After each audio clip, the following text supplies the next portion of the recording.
live? Yep, we are live. We're live. Wow. We're live. Bigger and blacker. YouTube feed real quick. Yeah, guys, we're about to get it. We're about to get it. It's not coming up yet. There we go. So we got the notification. All right, we're live. We got audio. Yay! What's good, everybody? We're back with another episode of the Man Cave Archives. We have been busy adulting, making money, taking care of our families, being busy. Have you been busy? A lot. Very much so. It's like I have hardly had enough time to. I haven't read a comic book in weeks. Yeah, I've been reading books though, but no comic books. I still make time for manga though. I haven't played video games in about a year. That's scary, guys. That's how committed we are to excellence. Excellence. Yeah, so we're gonna give y'all a news rundown real quick. Yes, sir. Always before we actually jump into the stream, jump into the actual conversation. So run down a little bit of news. The actual conversation is what will OnePiece look like post Wano. Obviously, Wano is the arc that we're in right now. We're dealing with that. We're dealing with Kaido as one of the emperors. But what is it going to look like? What's the next arc? Who are going to be the major players going forward in the story? But as I said, before we get into that, we're going to go through some news, movie news, video game news before we get started. One of the awards at the Game Awards, I believe, which airs Thursday night, so 2 nights from now, the Video Game Awards will be airing. Jeff Keighley always puts it on, and he's the host. Most anticipated game to have that award, it's going to be between Horizon Forbidden West, God of War, Ragnarok, The Legend of Zelda, the working title, the sequel to Breath of the Wild, Elden Ring, or the game Bethesda is working on. I think it's Starfield. That's what it's called. Yeah. Those are the. I think God of War, Ragnarok actually took the win by a lot with this poll from GameSpot. God of War won the poll, but honestly, I'm mostly waiting for the title, the release date for the Legend of Zelda. That I put like over 600 hours into that game. I guess I've played God of War a lot over these last few years that has been out, but not nearly as much as I played Legends of the Wild. The one thing you realize that God of War had a great narrative. Like the narrative is second to none. It's about the game is ultimately about a relationship between a father and son as they're going through trials and tribulations together, all while mourning the loss of a wife, a mother, and the destiny ahead for both of these two characters, which it's gripping. Like I can't even lie about it. It's one of the best things I have ever witnessed in a video game.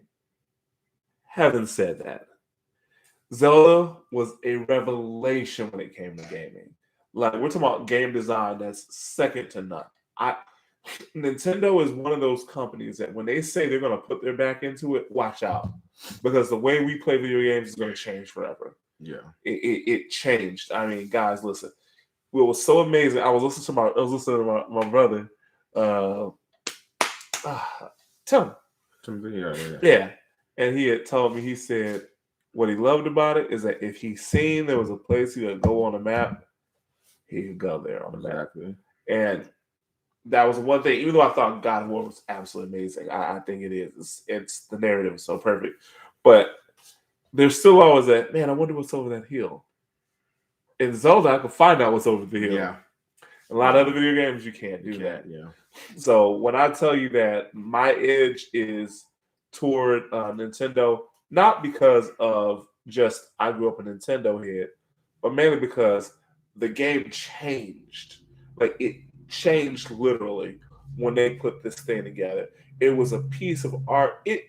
Yeah, at one point in time, people were arguing it was going to be Nintendo's love letter of goodbye, basically. Yeah.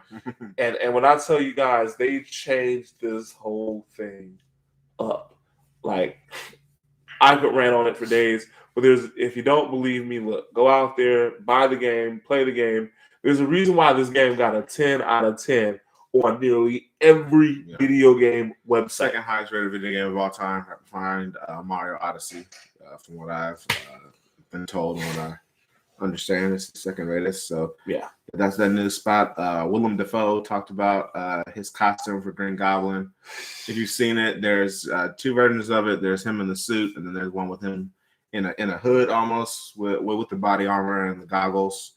Reminiscent of was actually a blooper scene where Sam Raimi wanted the actor who played Doc Ock.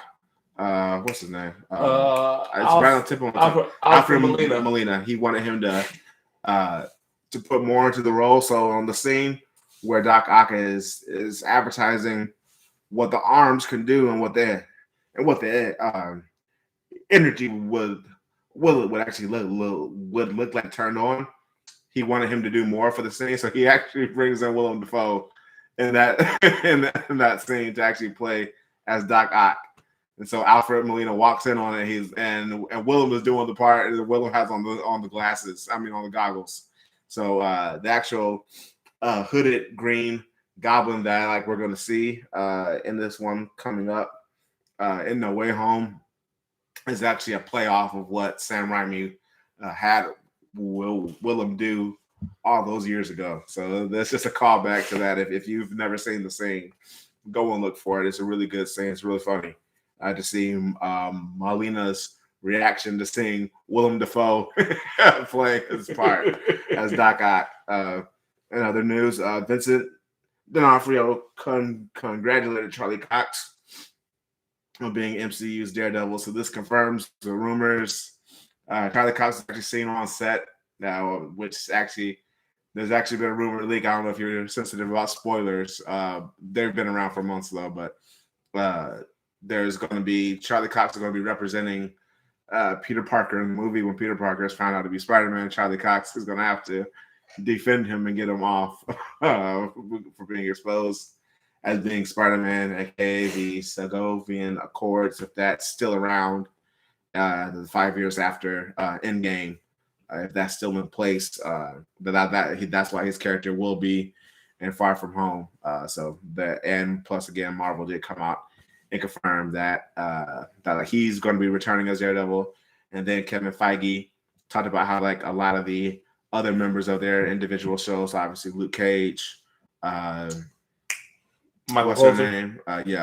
Jessica Jones. Excellent show, Iron Fist. Yeah, those characters do have the possibility of coming back and coming into the Marvel MCU verse. I know you have some thoughts on this. Let me go. Give me some water. Go handle it, man. I got you. It kind of annoys a little bit because they had a really good mix, and I don't know. I understand that Disney owned, they own the properties, they own the intellectual properties for those characters. But I think that the mistake that Disney made is that they tried to have their cake and they tried to eat their ice cream too. Mm-hmm.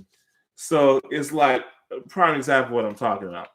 So they want to be able to recast the role of Quicksilver, which they should have never put Quicksilver inside of the movie, especially if you had every intention of killing him the way they killed him off. And then they tried to bring him back inside of the Scarlet Witch show, which they had Evan Peters. Which, to me, he's from the X-Men universe. From the Fox universe. He's Quicksilver.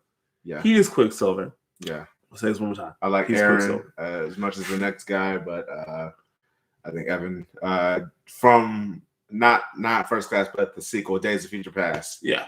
He did an excellent job as Quicksilver. The only thing I didn't like about his Quicksilver was in the second movie. To me, they just kind of played off what fans liked about Days of Future Past. So it wasn't really anything that you really got from his character and his arc. He was supposed to go and confront Magneto about the fact that Magneto was his father. Yeah. and which they really didn't play with that. Because I felt like they had a weak script to begin with. Apocalypse is an iconic character. If Thanos is an iconic character for the Avengers and for all of Marvel U, for all that he represents, Apocalypse is that too. Yeah, exactly. And Fox just dropped. I mean, they didn't just fumble. They listen. They Russell Wilson on the 1 yard line. You mean the coach? They coached. Fine. You know what? Let's give they it. They outcoached themselves. They outcoached themselves. When you could have just put it in beast mode and let him run it in. You could have already won 2 doggone championships. But and how many years did they set them back? This is what I'm talking about when you say you can be on the 1 yard line of life, and one decision can destroy you for a whole decade. Russell Wilson may never be able to get back to that I'm in a Super Bowl again because of poor management. But I don't want to rant on that. Let's not rant on that. I want to talk about this. Charlie Cox is a wise decision. I think they need to bring back, because according to when you watch the original series that was on Netflix, they were already playing as if they were part of the expanded universe of Marvel U, of the MCU. So I don't understand why they're over here playing these games and acting like we don't know that they're actually part of the MCU. Exactly. Engraft them in and keep it popping. Can I please get a 3rd season of Luke Cage? Please. That's all I'm asking for. Please. Already. Exactly. In news that we don't need to go over, George R.R. Martin wasn't happy with the final seasons of Game of Thrones. That goes without saying. Scooby-Doo could have told you that. Exactly. You know that joke. Well, that's good, David. It's another weird news. Halo won't let you replay campaign missions at launch. I was like, that's way weird. Controlling much? When everyone loves doing the legendary campaigns or mythic campaigns, that's weird. Controlling much? Chris Hemsworth, he talks about his future as Thor. He says as long as they'll have him, he'll always be willing to play in that role as Thor. I still hate what they did to him in Endgame. I don't want to rant about that, but because I'll get kind of infuriated. Just the thought about it. That movie had so much promise. Not that it was not a bad movie by any means. It wasn't as good as the first Marvel movie, but Infinity War was just.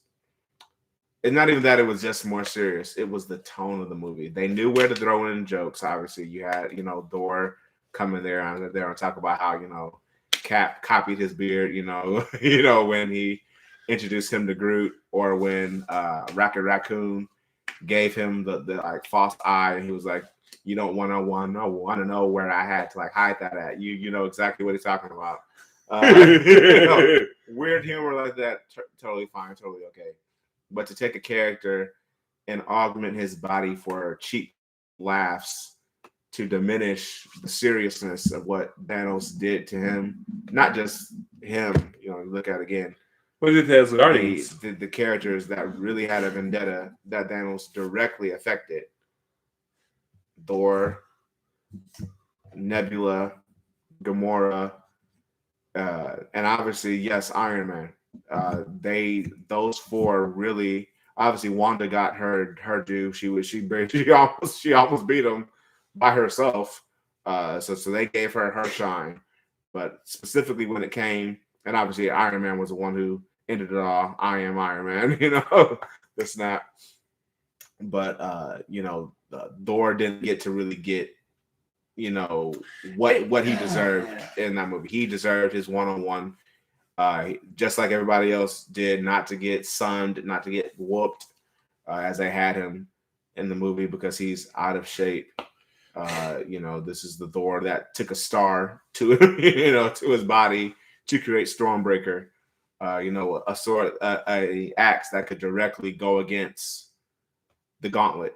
That could directly withstand the powers of the Infinity Gauntlet, and then you completely neuter him. For cheap laughs, it leaves a bad taste in my mouth. I personally have a theory, and it's an ugly theory, but I think because I think that their original purpose for doing that to him was so that way you know who could shine. Mhm. And it's all evidenced because of look when you know whose movie was dropped out. It was dropped right between the movies, and they made it sound like it was going to be pivotal Oh yeah. to be able to Captain watch. Marvel. Yeah, the one who I refuse to name. She shall not be named. She who will not be named. I hate that idea. I've told you that for the longest time. I think that the one thing that I hate about some of these stories is that you gotta understand a great story has an overall theme to it, right? Prime example. I have the pleasure of explaining to Julius the first scenes of the second season of Demon Slayer. Oh, yeah. And it's so beautiful. Guys, if you're not watching Demon Slayer, go get it on Funimation. I know it's in Japanese. That's okay. When you understand poetry in motion, that's exactly what it was. They took a scene where, if you watch the very first season of Demon Slayer, the very first thing you'll notice is the character, big surprise, Tanjiro, is going into town, taking care of his family. His family is poor. They're not necessarily poor, but they're poor, right? They don't have automatic anything. They live in kind of like a feudal Japanish in a rural area. Yes. Feudal Japan. They're not in the city, they're in the mountains. Exactly. And it's so beautiful because you could see, the young man that Tanjiro was, who did exactly as young men are supposed to do if ever their father falls, and that's support the family. They carry on the legacy. They take care of mom. They take care of sisters. They take care of all that. That's exactly why Tanjiro's character is different than every other manga characters out there, because he's taking on something that is realistic, something that we can relate to. I can't relate to Goku. We fell out of style. Okay, Yeah. I can't relate to Naruto because he's a demon inside of him, a demon dog, a fox. Okay, I can't relate to that. All right, I can't relate to Ichigo because he got pierced through with a sword and he lived. Okay, I'm not getting pierced through with a sword and I'm not going to live after that. Sorry, that's just our reality. But Tanjiro's character, he does. Just a quick synopsis, right? In the second season, Muzan is on display. You don't know it's Muzan, but it's Muzan. But by this time, Muzan has went through 3 different identities. And this one is the most striking because when he shows up on the scene, again, we're talking about the simile and metaphor, the contrast between these two characters. The big bad, the superhero versus the big bad villain, right? Muzan comes off as a child who's sickly. And he's walking through a civilization, a civilized city. It's not feudal. It's not rural. It's the city. It's at night. The lights are on. It's as bright as day. His parents are regaling another family member or friends, and they're eating dinner, and they're talking about how proud they are of Muzan, and he's so smart, and he's so sweet, and he's so sincere. And again, the contrast is eye-breaking because when Muzan shows up on the scene, you wouldn't know anything until Akaza shows up. And Akaza is huge. He's strong. He's broad. But he's on bended knee to this child. And then when the child hears his call's name, he's like, "What are you doing here?" And his voice changes. And then out of nowhere, with the mere mention of his name, Akaza, he's literally shredding Akaza, killing him because he failed his mission. And Akaza, when he's told to go ahead and leave, he's in the woods, mad, tearing up a sword that belonged to Tanjiro, the hero. Again, the perfect contrast, guys. This was poetry in motion. This is what I'm talking about. You need this in order to have a great story. Let's go over to the Avengers. What was the point in fattening up Thor? For cheap laughs. Oh, but didn't Thanos kill all his people while he was? Exactly. And didn't he throw him into the space? Killed his brother in front of him. And had him out there where he met the Guardians of the Galaxy, right? Yep. And did not Thor go and accomplish all these labors in order to get the power right back? Right? And when he shot up on the scene, I'm preaching here. The strongest Avenger.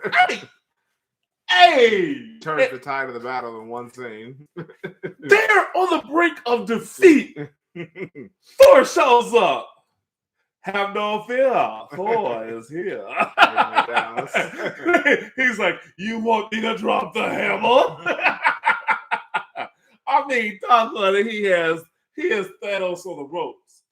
And as opposed to him finally able to defeat Thanos himself, Thanos disappears. And for years, Thor had to deal with that guilt. Mm-hmm. Exactly. And instead of us seeing the hero get back on his feet. Exactly. That scene was amazing, bro. Instead of seeing him get back on his feet and become the man that he was supposed to, he sees his mother. But that's where I thought he was going to have his character arc, and he was going to assume back the role of the Thor that we saw in Ragnarok and in Infinity War. But instead of that, it was a tragedy. The following scenes that they get the Infinity Stones.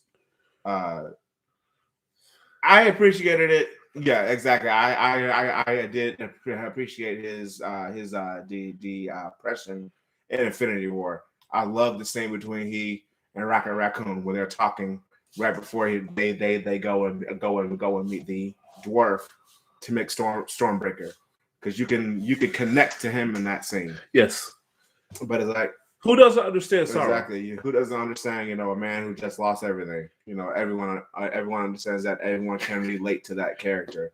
But then it's like going back to Endgame. Okay, he meets his mom. Okay, cool.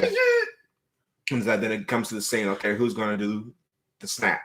Who's going to bring everyone back? Again, Infinity War, Thor is strong enough to survive a star to make Stormbreaker, but he can't do the snap. Like, that would explain him getting demolished by Thanos when Thanos comes in. You depower him. You take him down a peg. He can fight, but not nearly to the level that he was able to do in Infinity War. You let it be Mark Ruffalo's Hulk. First off, that's not the Hulk. That's Mark Ruffalo. Okay. I don't like Mark Ruffalo. Like, I don't particularly care for him as an actor. I think the only reason why he's even popular is because he's part of this franchise. If he were to stop doing movies tomorrow, no one would miss him. Yeah. Mm-hmm. I said it. Exactly. It's a great point. He felt that it was his fault, because of his arrogance. He let Thanos snap everybody out of existence. Exactly. So then okay, we don't get that payoff. Mm-hmm. I'm good with it. We don't. Because you know what? We got the payoff? Because that's what I'm saying. That would have been his redemption. Yes. Is okay, I'm going to be the one to bring everybody back. Yes. He is allowed to lift that weight off of his shoulders. Yes. He can't fight in the last fight. He has to, and then we see obviously Chris Evans, Captain America, takes up the mantle just for that time. Doesn't use thunder, but okay, whatever. And it's still okay. Thor can't fight because he's not depowered, but he's not as strong as he could be because he just used the snap. It took away most of his power. He has to recharge. But wait a minute.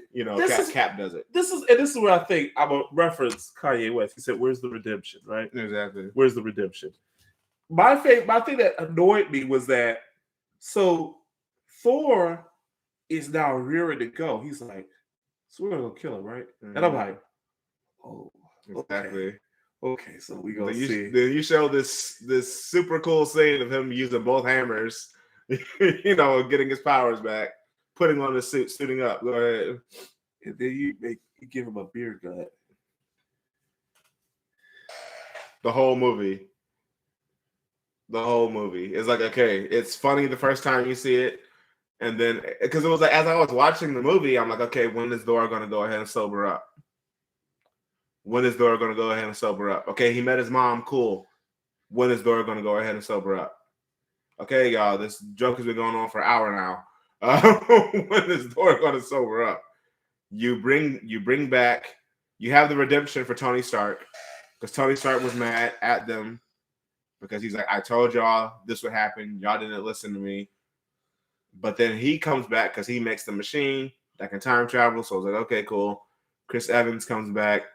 Everybody is ready to go on the mission. Hawkeye comes back as Ronin, getting ready to go on the mission. We know what happens with Black By Widow. the way, that was a terrible haircut that he had. was Jeremy you Renner. know. I don't know who convinced him that was a good look. Yeah, that was Somebody lied to you. Somebody lied. Yeah, but somebody lied.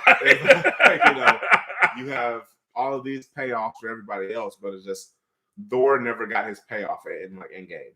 No, he never got it. You know, you paid everybody else off, and you know, Thor: Love and Thunder might be able to, you know, redeem the character. I'm holding my breath. I'm holding my breath. I am. You know, I'm honestly hoping Taika doesn't take it too far. I'm hoping he allows him to, you know, show Thor in a good light. Obviously, we know his on and off girlfriend Jane Foster is going to be getting. She didn't want to be in the movie, and you rewarded her by making her an even bigger star. Somebody who doesn't want to be there, and you say, "I got a great idea. We'll make you be here by giving you an even bigger role." How about that? So bad behavior is awarded with bigger movie roles. Yeah. What sense does that make? Yeah, and so like I'm hoping that they don't keep the neutering of Thor going in. I'm hoping he's not in the movie getting whooped and having to be saved. There's a joke there, though. Yeah, there's a joke there. Because you know, notice how they're only punishing one type of male that's there. Exactly, an alpha. But anyway, well, you know, I mean, he's what we'll say rhymes with crate. You know, and he's white and he's a male. So but yeah, anyway, we've been talking about this topic too long. Let's go ahead and switch over. I'll run down a few more of these stories. Henry Cavill says that he's ready to return to Superman whenever. Come on, man, do that man right. Tom Holland talked about his favorite Andrew Garfield scene and Tobey Maguire scene the Spider-Man, and then Keanu Reeves says that he still knows Kung Fu, and obviously because the Matrix Resurrections is coming out. I don't know if I'm gonna see it. I'm pretty sure it should be good. But I don't know, man. We'll see. I don't know. We went from this came out 1999, dog. 2021 is a trip.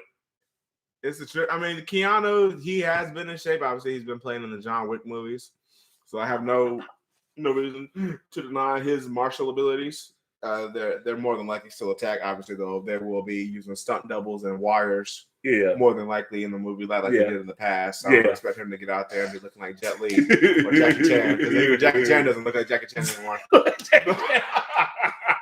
Notice how he uses more like the wide movements. But our main topic of the night is OnePiece post Wano. How is it going to look? Because right now we haven't gotten an outside update since the start of Act 3 in Wano Country. Big Hands Morgan. Exactly. Big Hands Morgan. We got to see Sengoku talk about Rocks D. Zebek. We know going into the arc, Oda mentioned that there will be a lurking legend.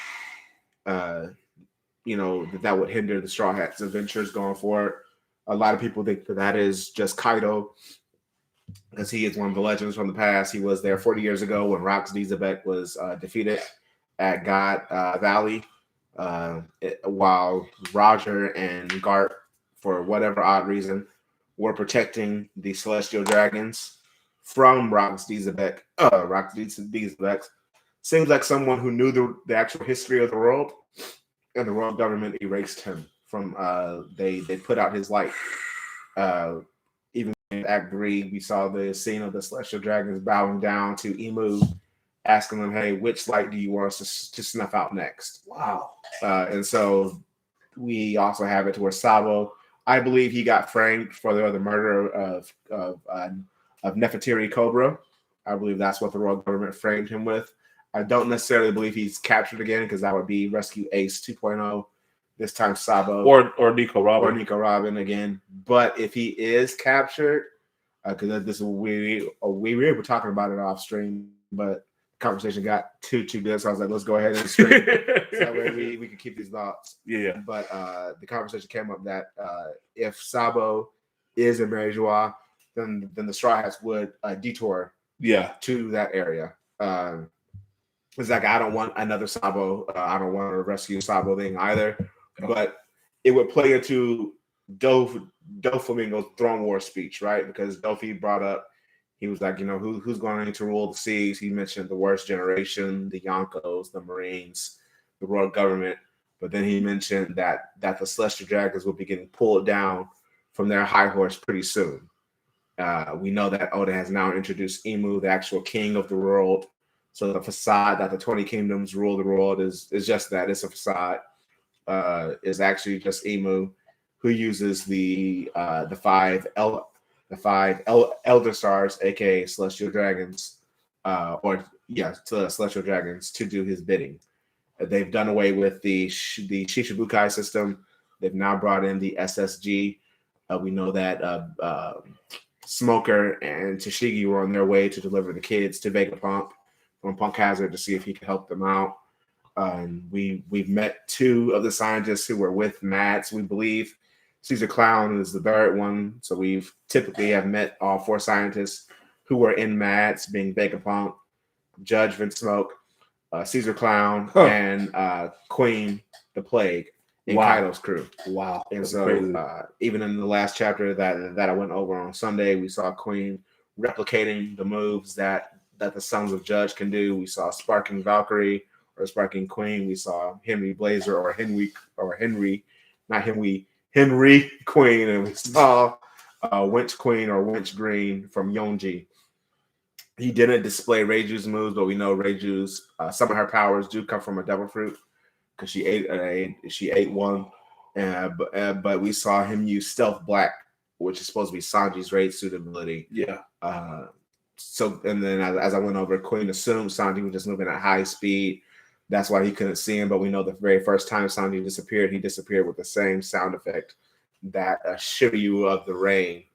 Why can't I speak right? Shiryu of the Rain Dude, it's tired. when it was revealed that he had the clear fruit. Yeah. Which I was still like every One Piece fan, out here. I was a little taken aback because I wanted him to have the diamond fruit. Come on, everybody knew what time it was. Everyone believes Zoro because Dallas Bones asked him all the way back in Alabasta, would Zoro cut diamond next?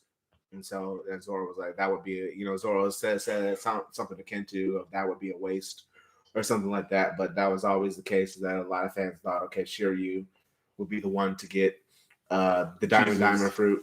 Jesus was a bad character too, Exactly. man. Like I think one of the things that goes very underrated by Oda is that his character designs are very accurate to the nature of those characters. Yeah.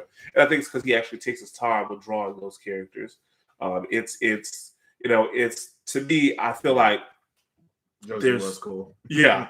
Jozu, man, Marco is one of the Phoenix. dopest characters. Especially this arc. And I can't wait to where the anime does the scene of where Marco's taking on both King and Queen at the same time. That scene is going to be so dope. The fact that he's never been serious. Yeah. Like, in all honesty, he's like, I'm just here to watch the fireworks. Like, what? Yeah, exactly. He's like, I just want to see the new generation take over where we left off. You know what I mean? Like, and which so is exactly because that's what he keeps on saying is that he's ready to see because when he threw Zoro up to like the roof, he was like, "Hey, you're one of the main stars," and so he's been waiting. Even when they knocked Big Mom off of the island again, he was like, by the time, when he kicked the ship down, he said, by the time you guys make it back up here, Black times will have moved on yet again. Obviously referring that a new era would be started, alluding to the fact that Luffy, once he beats Kaido, and if Law and Kid do beat Big Mom, then those two Yonko will have fallen, and then we're probably going to get two other Yonkos and Luffy and Kid, or there's going to be a void there that's going to need to be filled. It's going to be a vacuum. It'll be like Oda has so much potential. It's too delicious for words. But he's one of the things that I see is, like I said, in my opinion, there's really about maybe like 4 or 5 artists and manga writers who, when they draw their characters, you can feel the spirit of that character. I know it sounds kind of crazy, right? It's crappy. Like, oh my God, you just said the spirit of the character. And these are all fictional. I get it. But I'm talking about, like, there's a believability there, right? And so it's like, God rest his soul, Kintaro Miura. Kintaro Miura. Berserk, like his character just hurt my heart looking at him, right? And then also I gotta go with my main man who does JoJo's Bizarre Adventure. First of all, it's been going on for more than 30 years. And my favorite arc is still Golden Wind. Like I'm just he likes Giorno. Man, listen, it was the last movie he pulled off. When he pulled off Golden Wind. And you see the villain go like, huh? And he trapped him in an infinite Tsukuyomi. Listen, that was the infinite Tsukuyomi that I wanted to see. That was what was his name? That was Itachi level. Yeah, that was Itachi level. What he would do? What was the name of that antenna he put people in? it was Tsukuyomi. He put him in a genjutsu that was only 3 seconds, but felt like 3 days. I mean, my man. 2 hours. Listen.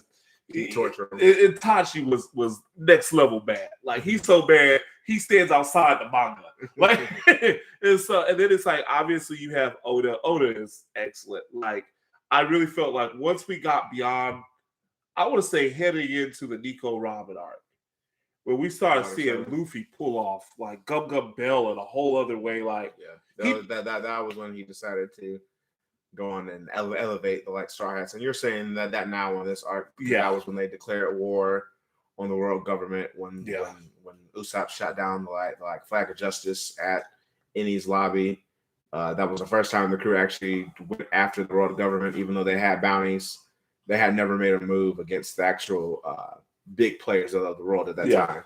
Now this arc mirrors it as well because just as Grim said, the top fighters in the Straw Hat crew have grown, a lot. Look at Zoro; he's using Conqueror's coding, knocking out fodder just like his captain has.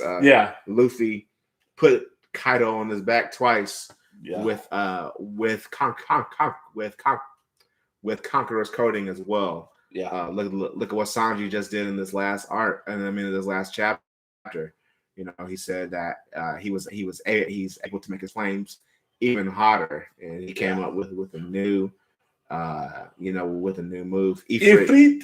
Is like, and he's showing off now and showing out. And so you even saw Frankie and them, Frankie, Jinbei, and Robin were able to get Big Mom out of commission. And rolled him down the hill like a bowling ball. Exactly. Rolled her out of there, even though I personally didn't like the series. I don't like her portrayal. I really don't like Big Mom's portrayal in the story. Yeah, I feel that as smart as she's supposed to be, she's like comic relief a lot of the time, and I don't like that. It's like because I know you don't like that. I know that it's like okay. Can I help some context? When it's the idiot trio, okay, I expect it when it's Luffy, Usopp, and Sanji. It's like okay, I totally expect it. If it was someone like Zoro, it would be like, okay, Zoro has a gag. His gag is what? He gets lost. Or he's the butt of a joke. Like when Luffy impersonates him, right? Luffy does his impersonation of Zoro. Okay, that's as much as the butt of the joke Zoro's going to be. No fodder is going to be able to run up and body bag Zoro and make Zoro look bad. That hasn't happened to the Straw Hats since Skypiea. Where Luffy, Zoro, and Sanji got beat, but it was Wiper, but it was like they got beat on the boat, and that's because they were just getting used to being up there on the island.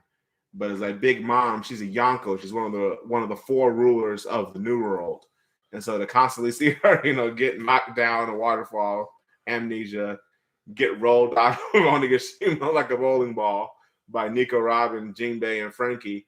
It's kind of like, it's like, it's okay, haha. But it's like, she doesn't really pose a threat.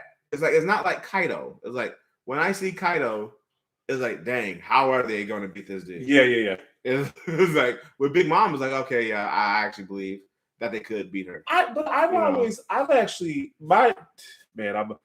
getting in trouble for this, okay? So y'all don't be mad at me, okay? I will say it for any ladies who haven't even watching this. I want you to understand something. I love you all, but I'm going to tell a great element of truth. Women are just different than men. and it's nothing personal. But I think that's the depiction that we're seeing of Big Mom, honestly. Think about it. Her name is Big Mom. It's not Big Lin Lin. It's not Lin Lin the Conqueror. It's not Lin Lin the Great. It's Big Mom. She's a mom. So yeah, she had like that maniacal, evil, Queen of the Hearts, Alice in Wonderland vibe to her. But if you pay attention, who surrounds her? Who are her subordinates? Yeah. Her children. Charlie Katakuri, So Cracker, Smoothie. could you argue that she works more as a disciplinarian than an actual ego, maniacal, like tyrannical, like you could be all that and still be a parent? Yeah. I'm just telling you the truth. I look at Big Mom not as, and I understand I'm giving creative license, but I'm looking at her as her having the attitude of being a mama. Listen, my mom was much different than my dad. My mom knew all she had to do was make a phone call. She wasn't gonna get up there and wrestle with us and want to be. No, she get us when we were kids. But once we reach a certain age, I'm gonna call your daddy. That was like dropping a nuclear bomb. I'm gonna call your daddy. What? Why do you gotta do that? Come on, mama. I would see us beg and plead and go on hands and knees, begging with her. We try to hide the phone. We done plug the phone. Hide it. Y'all don't understand. So I look at Big Mom as though in her name, she's like big disciplinarian, right? Big threat, big intelligence network. Her children are her subordinates. She has expectations of her children. Her children work harder for her than anybody else. I'm just being real. So if you're asking me like, okay, but she looks like a joke whenever she's fighting, have you really ever seen a mama who actually was like let me tell y'all something. Story of Lily. You remember that? Remember Lily's mama got over there? Yeah. So there was a guy who did something. Let's not go into that. Okay. Yeah, let's not go into that. Okay, I won't go what happened, okay? Yeah. All I'm going to say is that Lily's mama was jumping over her husband's back.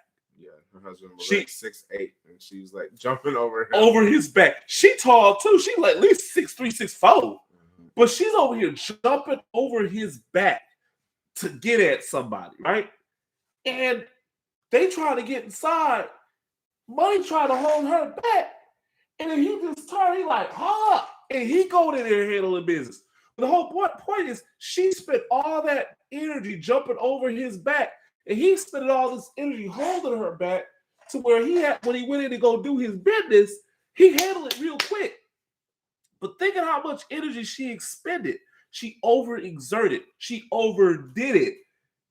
So when I think of Big Mom, I think of she's always overdoing it. That's like Jinbei flipped her over with a judo toss. And then Nico Robin just rolled her down the hill. Because what? She overdid it. She could overdo it when she had Kaido next to her. Why? Because Kaido was meaning to take off a head. I think she needs to take off a head, but I think she overdoes it. You could honestly argue she's probably stronger than Kaido in some cases. But Kaido is a bit more calculated. He's about going to war. I'm gonna get drunk and I'm gonna fight y'all. Yeah, I mean, Big Mom ain't gonna do that. As I said, it's a thing of okay, so, and I hear your point. The only reason why I disagree is because okay, so she was brought into the story with things that nerfed her, i.e., hunger pains. Gotcha. So she was brought into that. We thought that it might have been a shtick with Kaido of him getting drunk, right? Yeah. We thought, oh, okay, so since he's a drunk, and he's suicidal. He's gonna he's gonna do stupid stuff in the fight. Name one thing Kaido was done dumb against Luffy, Zoro, Kid, and Law and Killer. Name one thing he's done dumb against the Scabbards. He was drunk when the fight started off. Yes, that's what I'm saying. But once he used the Boro breath and once he got serious, he put his back into it. He beat the Scabbards in base. He didn't go hybrid to beat the Scabbards. Yeah. He was base. Yeah. When he beat the 8 Scabbards, he was base form. Yeah. Even against Luffy and them. Okay, he went hybrid once he saw that, okay, these dudes can actually hit me. Once he felt Luffy's advance, Rio Haki, he felt Zoro cut him, with not just Emma, but with his 3 blades. He's like, oh, okay. Well, once Killer used his, Sonic Scyther, Law was slamming him into the ground. Law's, moving everybody around. Yeah, it was a gamma knife. Yeah, exactly. And him moving everybody around. He's like, oh, okay. I'm gonna have to go on and take off the kid gloves, with these guys. That's when we saw him, use Ragnaroku. Yeah, and I'd also throw in there, before anybody says anything else about Kid not being dangerous, Kid was the very first one he went for. Yeah, because Kid was the one who was moving everybody around and had all the defensive. Yeah, I mean, sorry, Law was. Yeah, I mean, like everybody else had to run defense to keep Law from getting taken out because he's the best support character of the series. Oh, absolutely. And that's the point. Is like so. To me, I think it's just a depiction thing because obviously in the 1v1, Oda will depict Kaido and Big Mom as equals, but we saw that they were like, hey, we got to get one of them out of here. Yeah, and they decided, let Luffy play offense against Kaido. Zoro, since you can cut flames, help us out with Prometheus. And we're going to take our Big Mom. We're going to get Zeus away from her. We're going to disable Prometheus. Kid is going to play a punching bag, and the Law is just going to use his shambles and throw her off the island with a giant rock. And so it was like, you could argue, she is the biggest threat because she had the best AoE. We saw her when she used, I think it was Tenjin. That attack, and she used Zeus to run around and shock. Oh yeah, everybody that that was there. It was like exactly that like plan. It was dope, Grim, and exactly. I mean, when some I'm of your points. I do believe ultimately Big Mom will fall at Elbath exactly, and the strategy did almost work. They almost did get Big Mom in the water, and obviously everything has to work up to lead to the point to where we got Killer versus Hawkins. We got, we're getting Law and Kid seemingly as equals. Both of them are awakened double fruit users. Yeah. Big Mom seemingly is awakened too because now she's actually using her soul-based powers. Which is scary. Which is going to have a drawback. Obviously, they're going to have a drawback because it actually takes her lifespan in order to be able to use it. She ate one year of her life. Imagine if she eats 10 years of her life. But I kind of hate, and I'm going to say this. This is something you and I talked about. It's like, we made this joke. You're like, where do you take a character where you say, I've used my most devastating attack. Now, what are we going to do when they get back? It's like, we're talking about the fact that it's like, it reminds me of that old Jackie Chan song, High Up on High. You use your most powerful attack. It's like I love Dragon Ball Z, right? I watched it when I was a kid. That was the standard anime for the longest. But once Goku went Super Saiyan 3, what more was he gonna do? Mm-hmm. Oh, go 4 in GT. Exactly, in GT. What about now? Yeah. What about now? So when they fought Booth, it was just Goku and Vegeta taking turns, trying to see who could endure this beating. The longest, basically. It was annoying. And then it still came down to a spirit bomb. And so, give us the ending we want, please. Yeah. You should have been Vegito going up against Kid Buu. We all wanted it. We all know we wanted it, and we weren't given it. Yeah. For whatever reason or another. And I love the writers. Sometimes I feel like they write themselves. This is something they write themselves into a circle. And this is where, like, One Piece, the only thing I give One Piece the credence on, I don't want to go into the other one that pisses you off. But I'm going to touch on it. Bleach and Naruto. It's like they get so high up in the game, they break their own rules. The difference here is that Oda's not breaking any of his rules. Yes. I mean, as much as people, complain about the hockey system and how, I wish Oda would explain it, I can never say that Oda broke his own rule when it came to hockey. No. But I can say Taita Kubo broke his rule when it came to Reiatsu, and I can say that Kishimoto broke the entire timeline For one character. For one character to fit into the story. That wasn't even that important. Exactly. And so it's like with like Oda, I love his the longevity of One Piece is just talking about 1,034 chapters of consistent writing. Yes, Whole Cake Island is not my favorite arc. It's actually my least favorite New World arc. I know a lot of people hate Fisherman Island. I actually like Fisherman Island because I love the backstory of Fisher Tiger. I love the world building that he actually had there. I actually love Punk Hazard. I know a lot of people don't like Punk Hazard, but I thought Punk Hazard was a great arc. I didn't like. Wasn't the best arc by no means, but is it the worst New World arc? No.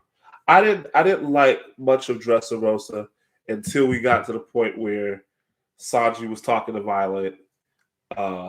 Zoro. Dressrosa was dope until the Coliseum part, and then that's when Oda decided to just start dragging his feet. But it's like there were certain parts of it that was just, it was like there was so much gold and so much dirt in the middle of it from time to time. Because one of my favorites now, I ain't gonna lie, the part with Pika was too much. And when it was animated, Lord have mercy. Like there was a lot of stuff that was great. That was everything before the Coliseum. Yeah. Once Usopp knocked out what's her name? The girl who ate the bones, Sugar. Yeah. Once Usopp knocked out Sugar, the arc just slowed down to a crawl. Yeah. And that should have been where you were picking up the pace on it. Like it just slowed down. And so, but yeah, getting back on topic, talking about it, again, where can the story go after Wano? I think definitely if we do the Mary Jo bit, that would set us. I think Mary Jo would be too soon. So I definitely do expect just to go right to Elbaf. After we might get a little in between arc, like a Little Garden, but I think Elbaf is going to be a gigantic Little Garden because it really doesn't have an antagonist. Obviously, Big Mom could still be, because that's when you rectify her past with the Giants. You bring that all together. If Oda does take his time, because he can either do one or two things. He can make it like Zoe, just a short 25 chapter arc. But if he does like magnum opus, it's based off of Norse mythology. There are 9 realms that the Yggdrasil tree covers. 9 realms. Talking about Svartalheim, Muspelheim, Vanaheim, Asgard, Midgard, which is our world of the One Piece world is Midgard. You have, Helheim.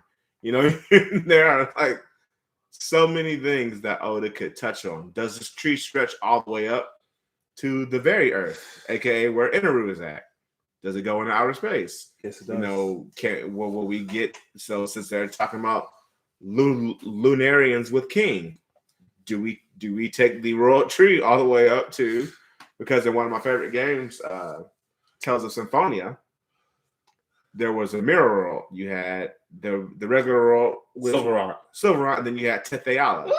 They were connected by the Yggdrasil tree. Yes, so Oda could do it to where Yggdrasil and One Piece goes all the way up to, aka the moon, or as Inaru says, the very earth. Exactly. Symphonia is my favorite Tales game. Period. Point blank period. And so, and I got Tales of Vesperia too, and I ain't even touched that one yet. Tales of Vesperia, I love that game. That's my second favorite. That's my second favorite. But it's like exactly. We're definitely going to see that tree. There's a panel in the manga where you can definitely tell it is the like tree, but Oda just shaded it out. Because in the anime, it shows it, but it shows it so far pulled back that you really can't, really, really see it. But obviously, Gonfall said that there were 2 ways to get into Skypiea. He said the Straw Hats took the hard way by going up the knockup stream. Yeah. He said that there's actually another way, which we all believe that it's the royal tree. It's Yggdrasil. So Oda can go a myriad of ways with like Elbaf. As I said, it could be a short 25 chapter arc, or he could do 100 chapters. but the whole 9 realms. another way to look at it If is Vegapunk shows up, they can even pull Jack. They can even pull Jack and the Beanstalk if they wanted to as well too, and that's scary if you think about it, because remember there were some battles that Goldie Roger, he didn't actually fight. He went there, stole, and took off. Yeah. So there's some stuff that One Piece there's so many opportunities, but like you said, I would love to see what happens with it, and I think that it could potentially. Oda's talking about he wants to do this within 5 years. I don't believe it. That's why all of his editors are saying nonsense. Like, there's no way. I mean, there's a way he could do it like the author of Toriko did it.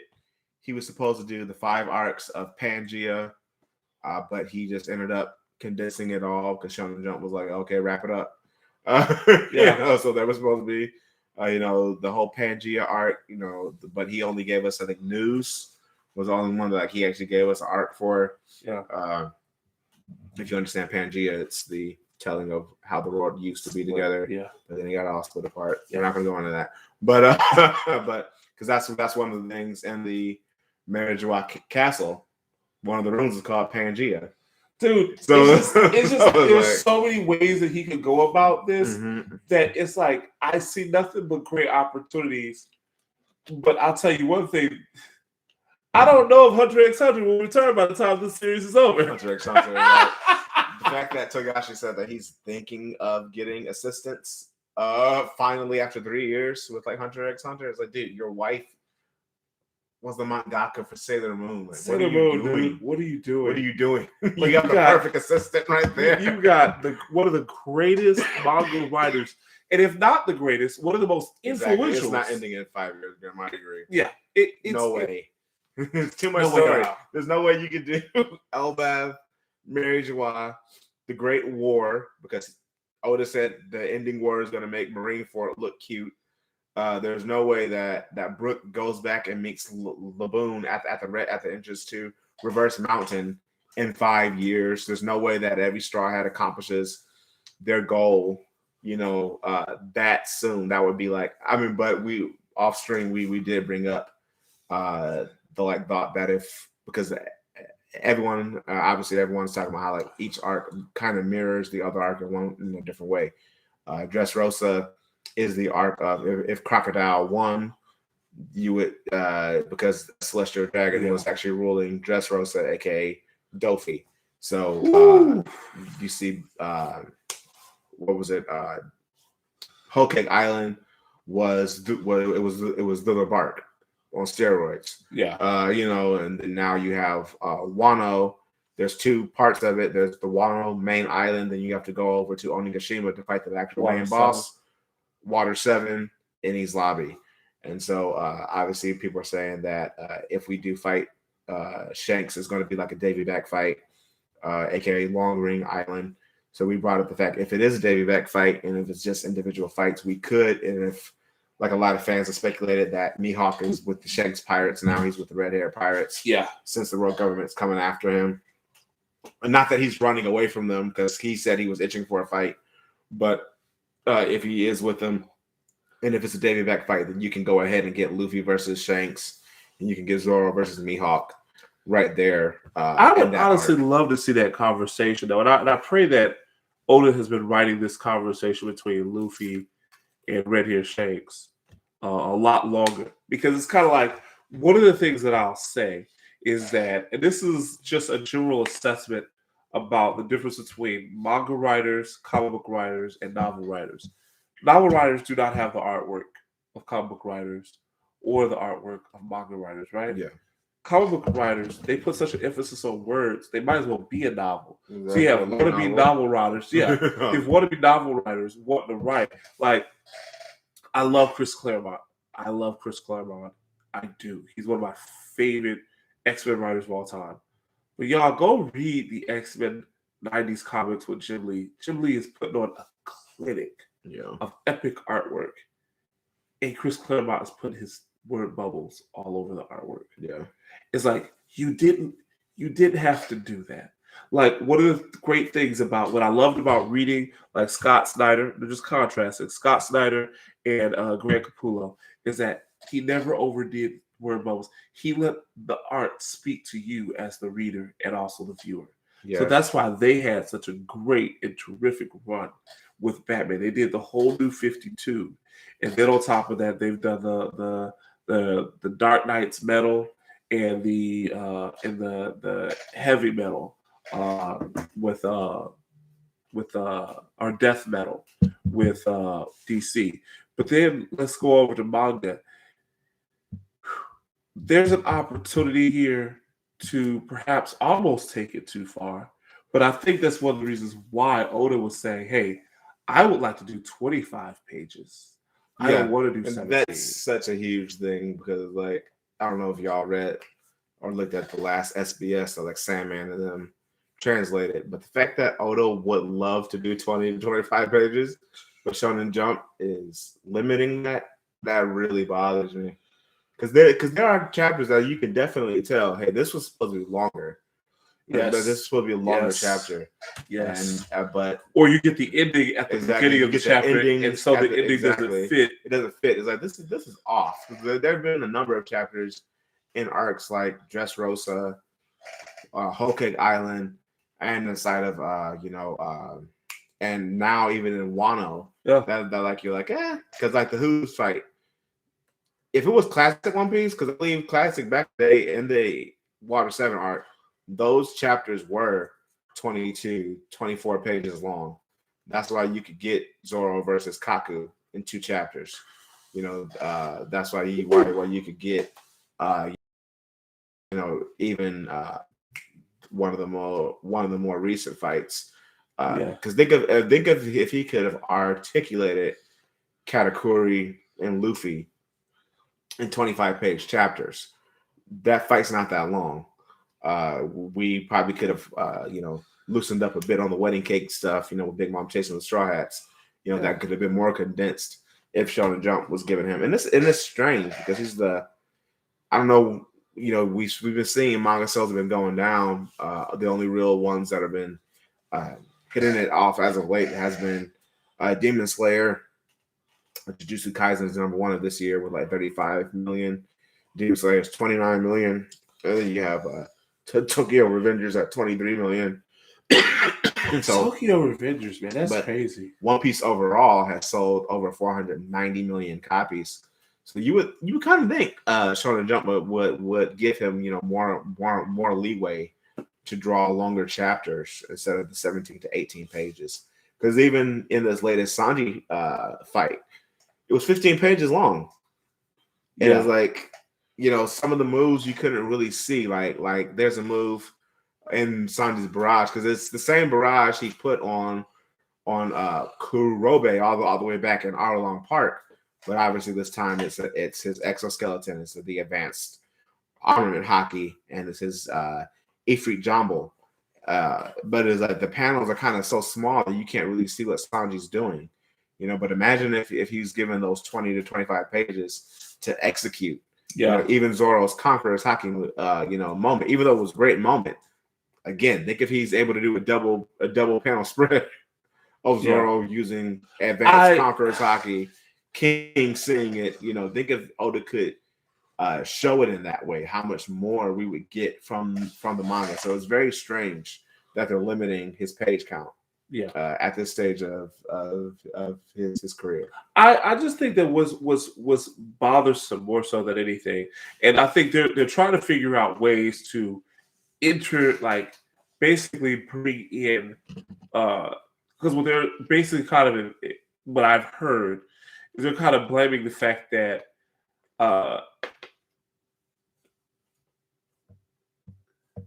Kimetsu no Yaiba, they did an actual arc inside the movie theaters, and it made it where the fans went to go see it because the fans are like, hey, this is part of the manga. Mm-hmm. And might have even caused the manga sales to keep growing so fast. It's already outsold Batman. Yeah. I mean, Jujutsu Kaisen is not Jujutsu Kaisen. Demon Slayer is just it's a phenomenon. It's a phenomenon. It's like when Attack on Titan first came out. Yeah. In what was that, 2013? Yeah. You've never seen anything like it. These giant humanoids going around eating people. Terrifying, to like see them smiling and eating your mom. And as Grim said, the JK and Demon Slayer animes have helped out with the cells. Oh yeah, Ufotable and the other one and Mappa. Yeah, and so it's like, which I'm praying Ufotable doesn't end up getting stopped because their CEO did tax evasion of like $137 million, and they're coming after him over that. So hopefully, I get it. I will tell them, like, let them make that money back. Let them make that money back and pay it back. They're going because first off, Kimetsu no Yaiba has the potential to actually. I ain't talking about you ain't got to go back and go make a whole Kimetsu no Yaiba series. I'm saying, listen, you could flip this right back, make a live action. You could flip this right back and make other things with it. I personally look at it like this, and to me, I'm really proud of the writer to some degree because she disciplined herself to basically say, "Hey, I'm gonna focus on this, and it's gonna be great, and this is what I'm gonna do." Is there a lot of battle shown in there? Yes, but the heart of the story is what makes it. So they have potential to do a variety of things. I don't know what their plans are, but I would say, Ufotable, they expanded so fast, I don't think they were even able to keep up with the type of growth that they had. Like it's unnatural to be that large and have that much of a demand. Like I'm estimating if they do this right, they could be the next Clamp. They could be the next Clamp. Clamp did Card Captor Sakura. They did Code Geass. They did a variety of animated. They're already getting ready to do a bunch of other notable series as well that are coming out. That are getting shows, and it's like, as Grim said, like animes have definitely helped out. Eve, the Mugen Train movie, making that a canon part in a movie, and so that's why even folks are hoping that with the movie Red for One Piece, that's actually, we see that like the 3 claw marks that like Blackbeard left on Shanks is in the D for Red, though that's Shanks' scar. So hopefully, like they did with Strong World with Golden Lion Shiki, Chapter 0 was actually given to everyone who first went to go see the movie. Chapter 0 for One Piece is canon. Yeah. So hopefully some parts of this movie are going to be canon. It's going to give you a reason to actually go and see it. So even with the One Piece anime, we're about to get to the roof piece, of One Piece. They're about to get up there with the top 5 members of the worst generation versus Kaido and Big Mom. You have huge moments coming up. You get Zoro's Black Rope, Tatsumaki versus Kaido. You get Killer Sonic Scyther. You get Luffy's Gatling, his Kong Gatling. You get Zoro's Flying Dragon Blades. you get Zoro, Ashura. You get Luffy unlocking Conqueror's coding. So it's like it's gonna be. Obviously, we're hoping Toei, gives us top animation. I know what's her name, the girl who directed 982, the episode where they introduced the Tobiropo? Yeah. Oh, dude, that animation. The animation was movie-like. And, even Oda was like, man, it looks like I'm watching a movie. I was like, wait, when Queen is on there doing his thing. Exactly. Like he and Apu are going to go, are doing the whole rap. So the part is like, listen, stuff like that has the potential to push the manga. Yes. But you have to keep it coming. The thing about Demon Slayer is that it wasn't just one episode of Tanjiro versus it was a spider demon. You have it leading up to that scene, of Tanjiro and them getting into great fights. That was the capstone. Yes, exactly. Zenitsu, when he finally awakens, and he's using his, lightning breath abilities, and you get to see that. And then you do get to see Tanjiro, unleash his flame dance, Oh yeah. You get to see his sister do, her like blood, exposure release. My son, he loves it so much. And I was just so proud of him. Like, first of all, I think we're excellent dads, by the way. Your daughter loves Star Wars. Exactly. Wait, listen, it killed me when he showed me a video of her watching with Luke Skywalker first appears. I nearly cried. It was that beautiful. Because she was like, she was distraught when Luke Skywalker took Grogu away. She was crying. She was, was like, I looked over because I thought she was quiet. I was like, why is she quiet?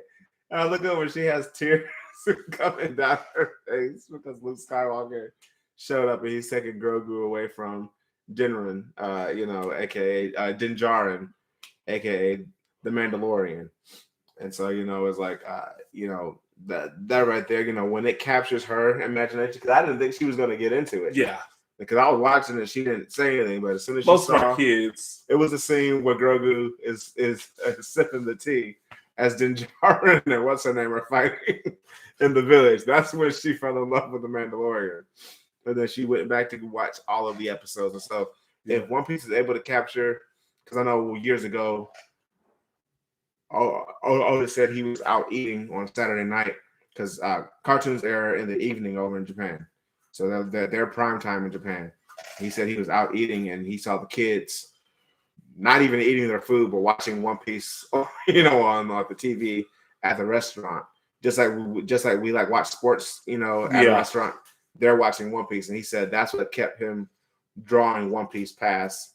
I think it was Alabasta. Was seeing the kids in the restaurant watching his anime, on TV, watching his manga animated is what kept him. So if One Piece is able to capture people with the rooftop, or even scenes leading up to like the rooftop, again, Marco versus King and Queen. Absolutely. I think that scene is gonna, like if Toei does it right, that scene is gonna that's gonna break the internet. The problem with a lot of these anime companies is that for a long time they've kind of been able to get away with the fact that look, we're animating your favorite stuff. Exactly, it would have been around Alabasta Girl. Oh yeah.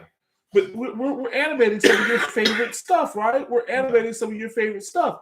And so they get more concerned with the budget. And it's not that I'm saying F the budget or forget the budget or whatever. I'm saying, guys, listen. Once you got something hot, you go all the way in with it because you're going to earn that fan base forever. Listen, I don't know about you, but every now and again I watch Full Metal Alchemist. Oh, man. And all I can think about is, man, what were they on when they were doing the animation of like Envy versus the princess, or Lane when he's going up against what's his name? Wrath. Oh my goodness. The first time, and then when his Ling up, when Ling is like, hey, I'm going down here, I'm taking it. Like, dude, it's unmatched. You need that unmatched excellence. Like, I get it. I totally get it. All the budget, Bones wants this, and oh my God. But it's like, guys, listen, I'm going to tell y'all an ugly truth. Do you know why we don't talk about Naruto Shippuden the way that we talk about the first Naruto with Sasuke versus Naruto? Do you realize we talk about that fight between Naruto and Sasuke more than we talk about the second fight? And you can honestly argue by panel for panel, Kishi did far better with that last one than what he did with that. So, with them not talking at all about the first 15 minutes of that fight when it's animated, it's just Naruto and Sasuke throwing hands. And even in the manga, it's like there's no talking in the panelization. They're just throwing hands, they're just going at it, for like a whole chapter, no dialogue, Kishimoto's in his bag. But, just as he just said, the first part one's fight, it meant more because, you saw what all of the characters were going through trying to get Sasuke back. You had Neji versus, it was Kidomaru, in the woods. You had Kiba versus Seikon and Ukon. Yeah. You had Shikamaru versus what's her name? Tayuya. There you go. You had I remember that. Yeah, Choji versus I always forget the fat one's name. Ukon? No, Seikon and Ukon were like twins. That was one Kiba was going against in that not Kabuto, Gaara's brother. What was God's brother's name? Was it Conjuro? No. Kokoro. There you go. Conqueror. He had to come in and save Kiba. You had Tamari coming in and saving Shikamaru. You had Gaara coming in, probably in the arguably the best fight of the arc, versus Kimamaru. Kimamaru, Rock Lee and the drunken, master. Oh yeah. But they always taijutsu versus going in on them, and then you see what Kimamaru was able to will himself. Jirobo, there you go. It was like, that meant a lot more. Obviously, when Naruto failed to bring Sasuke back, you felt that as a reader, that man, dang, Sasuke's gone. When he was sitting inside his medical bed, all bandaged up, and he had Sasuke's headband in his lap, and you could just feel it. And then when Sakura came in the room and he was trying to apologize to her, it still annoys me to no end. It still annoys me to no end that Naruto put his life on the line to honor a promise by Sakura, and she still ends up with that. It bothers me. I'm just a big fan. It's like Star Wars, right? I would say it's unrealistic, but then there are real life people who would do stuff like that. So I know a few. Dig. But even still, it's kind of like, again, we talk about storyline, right? Yeah. I hate throwing this in it, but I got to. Star Wars, the Skywalker rise, just exactly. the whole. It's like Kishimoto is self-aware of how bad the relationship between Sasuke and Sakura is. Yeah, he really is. He knows it. He knows it. I think he's honestly a little embarrassed that he wrote it, and that's exactly why it's so hard. Even the latest Naruto series, it's very difficult for him to actually write Naruto, Sasuke, and Sakura. Like, if there's certain things that I noticed about the way that he positions the storylines. They had the storyline recently where I guess the Kyuubi finally passed on or whatever. He went into burying mode. Yeah, and he basically burned up his life. Yeah, because one of them would have to die, but Kurama chose to give up his life. Yeah, which I thought was kind of funny because did Kurama ever get back with his yin side? Yeah, he did. So then, okay, don't worry about it. We won't go there. Anyway. And I thought even if they die, they usually regenerate somewhere else. He's gonna be reborn. It's just gonna take time. Yeah, but I remember Kurama is the strongest tail beast, so it's just gonna take a while for him to come back. Because I'm even hearing that with the way they're trying to write Naruto right now is that Naruto has a new, like his Sage mode is even more evolved than what it was before, which I think that should be the case.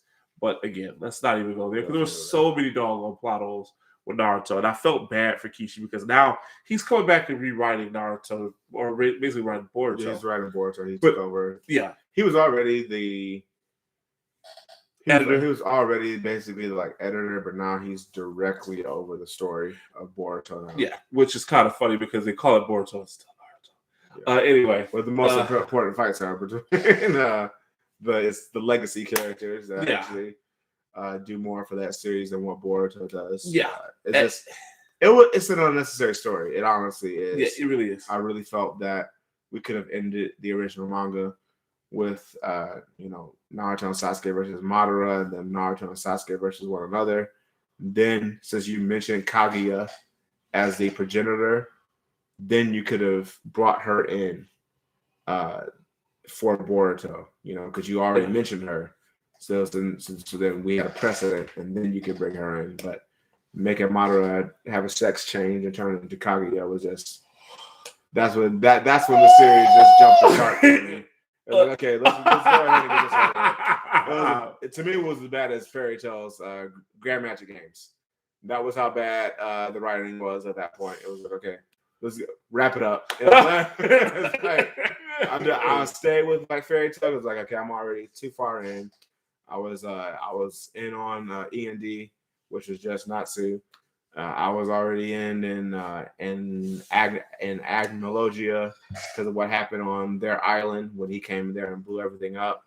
And so like I'm too far in. It's sunk costs already. Let's just go ahead and finish the series. So it's the same way when like Madara had the sex change. It was like, okay, I'm too far in. I'm not going to drop it now. Dude, Let's it was. wrap it up. Listen. You know? I was too far in on Bleach when my boy had decided at the very last second, yeah, Drabak, he's bad, and he has all his Sternritters around him, and they're bad. Yeah. But I'm not going to let anybody defeat them. When the X-axis turned into a chicken, I was like, okay. I was like, we've jumped the shark now. It's like I literally felt like I literally felt like at that point we used to always laugh because we talk about the amount of trolling that Taite Kubo was doing. You started feeling like, man, maybe Kishimoto, you know, one of the two of them went in there, knocked him over the head, tied him up, and threw him in the closet as he started writing the manga for him. Because the trolling was that bad. It was like, oh my goodness, Aizen was a legendary troll. Oh, did you really think that's what happened? Is that what I let you see? You just see my soul? And then they made it about the Hogyoku. You're like, okay, the will of the Hogyoku. It was so doggone crazy. Too much. But yeah, we've been going for a while now.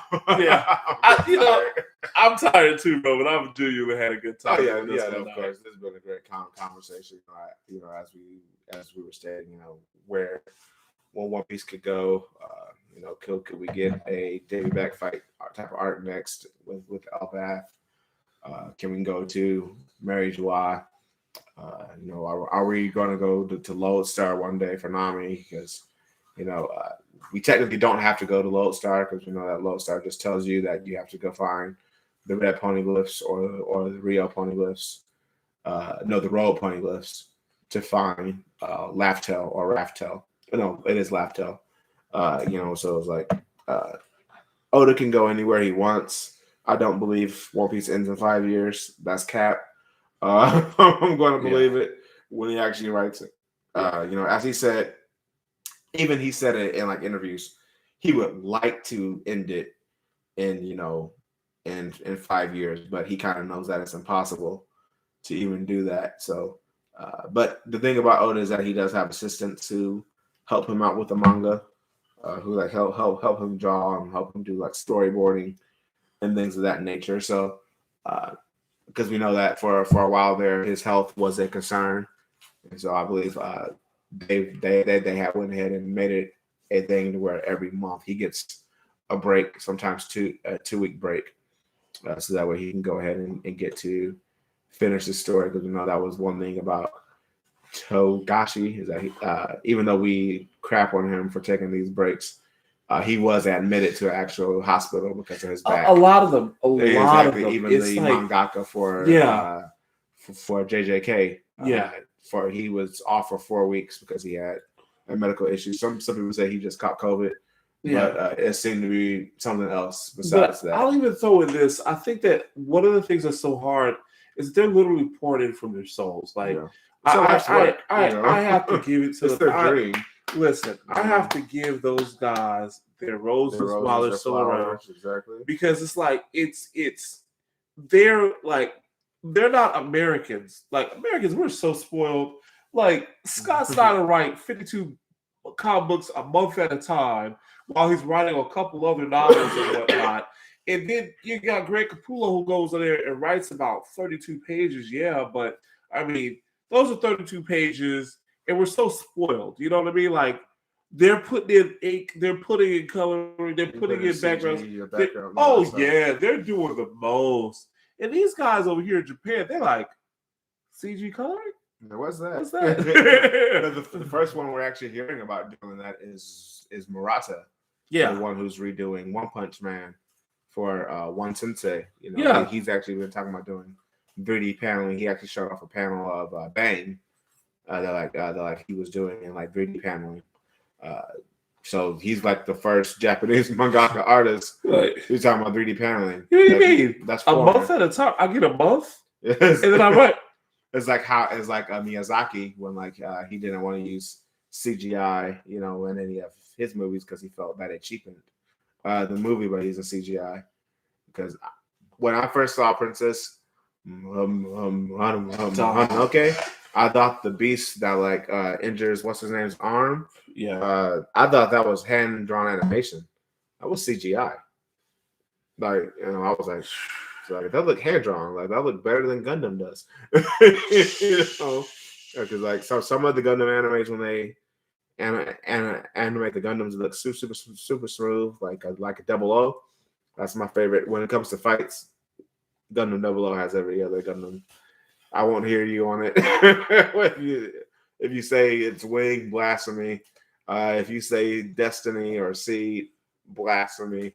Gundam 00 to me has the best animated fights. I could argue Unicorn. That's one of my favorites. Unicorn is a movie in like multiple parts. It doesn't count. And I gotta throw it in. Unicorn doesn't count. Listen, I gotta give it. Like I'm such a big fan of it. It still has spurred a bit of an obsession.